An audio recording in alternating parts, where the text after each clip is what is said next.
7h40 sur Radio J, Christophe Barbier nous a rejoint avec son invité dans le studio, Mathieu Lefebvre. Bonjour Christophe. Bonjour Nicolas. On va parler dans quelques instants, vous allez nous entretenir dans quelques instants avec Mathieu Lefebvre, député Renaissance du Val-de-Marne. Mais auparavant, une semaine après la rentrée des classes politiques, bilan provisoire dans ce billet humour. Bon, je fais l'appel. Abaya, présent. Il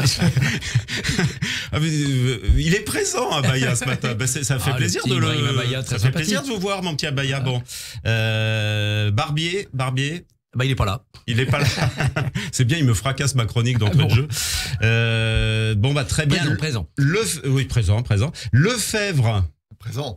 Médine vous a embêté à ce qui paraît à la récré? Il vous a harcelé en vous obligeant à écouter ses chansons?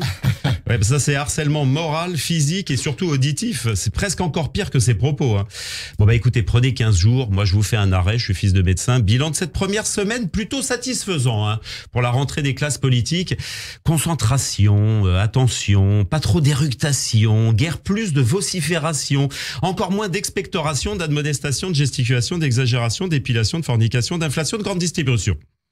L'élève Mélenchon n'a pas encore fait preuve d'insolence, hein, vous avez vu. Hein. Peut-être y a-t-il un Covid léger là-dessous.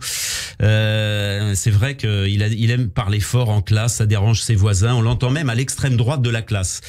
Alors Marine Le Pen, très discrète, on l'entend plus. Hein, planquée sous la baya, parfait. On est très content. Hein. C'est se mutiquer quand cela nécessite, c'est-à-dire souvent. Et passer de carrément méchante, jamais contente, à carrément absente, toujours souriante. Le jeune Macron qui a sauté 8 classes, aime à être entendu, regardé, aimé de ses camarades. Bon, l'école, c'est le lieu de la laïcité, c'est aussi le lieu du partage, hein, du je laisse un peu de place aux autres.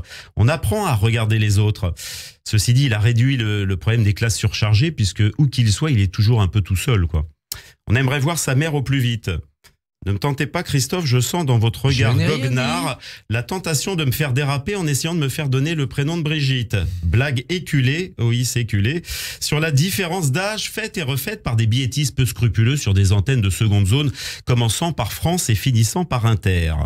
Alors que la différence d'âge, c'est beau, hein, même s'il faut reconnaître que c'est moins pratique pour le rock acrobatique, hein, tout de même. En danse de salon, le couple présidentiel a autant de chances de remporter Danse avec les stars que moi de regarder le programme.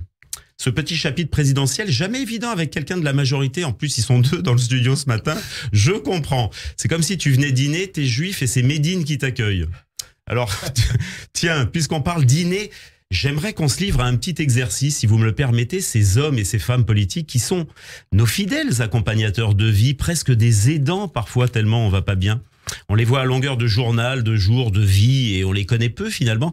Pourtant, on les voit plus que nos familles, nos amis, on les voit tout le temps. Alors, est-ce qu'on pourrait être amis avec eux dans la vraie vie? Est-ce qu'on aurait envie d'aller dîner avec eux?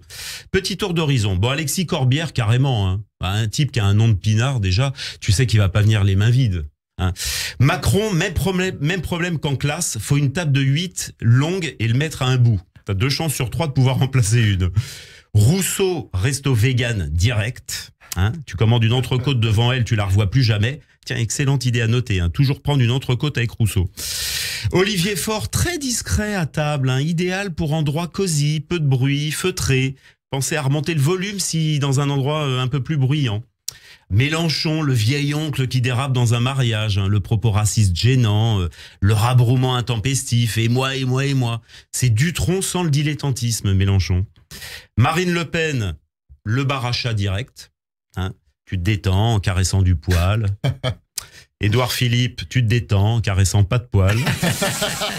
France Inter me tend vraiment les bras, ça y est.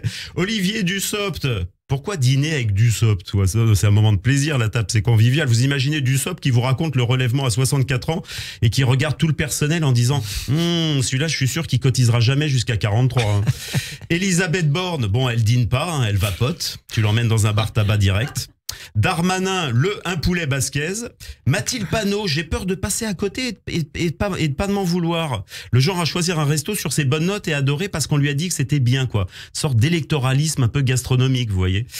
En ce 11 septembre, triste de mémoire, on attend de nos politiques qu'ils prennent de la hauteur, qu'ils s'élèvent et nous avec vers le ciel, sans arriver au crash final. Bon appétit à tous. 7h45 sur Radio J. Christophe Barbier.